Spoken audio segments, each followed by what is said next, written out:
Hello and good morning, it's Luke here. Currently 9.5 weeks out and dieting, dieting pretty hard, so nutrition's at the forefront of our mind right now. It's also something we kind of still get a lot of questions and queries about.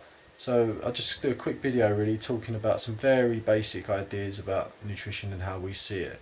A little brief background about me and Ben, if you didn't know, we've been kind of within the health and fitness industry, personal training and coaching nutrition for quite a few years now, maybe coming up to 7-8 years each. So in that time we've been really blessed to work with some amazing people within the industry, learn lots, um, make mistakes and learn from them, and both kind of personally and face to face, as well as just through this like incredible social media and the internet that you have access to now. So yeah, we're pretty blessed to be in that position. But so over the last few years, or well, entire years we've been training and learning really. Our methods may have changed. The methods we're learning about may have changed, but the principles kind of remain the same. Most good nutrition protocols, training protocols, if you kind of strip them back or successful protocols, should we say, if you kind of strip them back, the principles behind them are similar, if not the same. So yeah, let's just talk about the kind of methods almost that we employ now and tend to use ourselves. Don't necessarily promote them, but we do think it's one of the best ways of doing things. And there are other ways. There are a lot of other ways, but yeah, basically the nutrition protocol we use is flexible dieting for ourselves and our clients. In terms of nutrition, we see it as two different things. You can eat for optimal health, and you can eat for weight management and body composition. The two don't have to be dissimilar either. You can do the two at the same time, which is what we like to promote, and that's what we kind of practice ourselves. So in terms of that, how do we go about setting up our own personal nutrition as well as others? We start at the top of the hierarchy, if you like, is kind of how we see it. So at the top there, we see your intake and your output, and just getting that right. So balancing your caloric intake and your caloric output with your current goal. Whether that's dieting, whether that's maintenance, whether that's bulking, gaining, whatever rate of gaining or dieting you want to achieve. So getting those calories right and aligning that's kind of where we first start out. Then we kind of split those calories into the most appropriate breakdown for macronutrients that we see fit. Again, there's a little bit of personal preference there. I mean, if you would have the perfect kind of macro split for yourself, but your calories were warped, calories weren't going to fall in line to your goal. But then again, someone had their calories set out nicely, a little bit more flexible with their macro split. I still see that the calorie intake would get you to your goal a little bit quicker, as opposed to that perfect macro split. So then again, that's the hierarchical approach.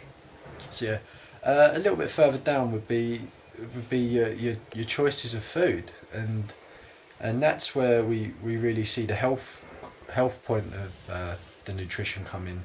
So when if it fits your macros, hitting your numbers and achieving your goals, yeah, of course that's principle, that will work. But then again, you want to feel good, you want to look good, you want to perform well, and that's where your food choices are going to come in. So for optimal health, we see it as ensuring a few things, and that will start with an inclusive approach to nutrition, inclusive diet, not cutting anything out, not restricting yourself, making sure you've got the basics that your body needs to start with, and then working backwards from there. So the things we see for optimal health for general people, not someone who's got maybe a health complaint or a condition, that would be slightly different, things would change. But for general people, we see it as making sure you've got a good fat balance, within your diet, a good healthy fat balance. we'll talk a lot more about in depth of this kind of stuff in a separate video, but make sure you've got a good healthy fat balance. In terms of your carbohydrates, making sure you're getting a nice balance of them, particularly fibres, starches, sugars, just for your performance. Some good animal proteins as well. Make sure that's kind of your bulk of your protein. And then in terms of your micronutrients, ensuring you've got enough vegetables, really. Vegetables to a degree, fruit as well. But yeah, making sure you've got plenty of them to keep your body functioning well. So by the time you've kind of got all of those included, you're tracking them, you're accountable for them, they're in your numbers for the day, then or your week, however you divide your nutrition up, then it might leave you with a little bit of room for some additional stuff. That's again personal preference. Just an example, when we was bulking, which seems like ages away now. It wasn't actually that long ago, but we was eating all your kind of your traditional clean foods and stuff that you see most people eat, and was taking care of all our kind of basic nutrition and health needs, and then our fibres were almost creeping too high. So chucking maybe a little bit of ice cream, a little bit of a sugary treat in now and again, just to make up that calorie surplus, make up those numbers. That wasn't a bad thing at the time. So that's kind of where we use that flexibility in our nutrition.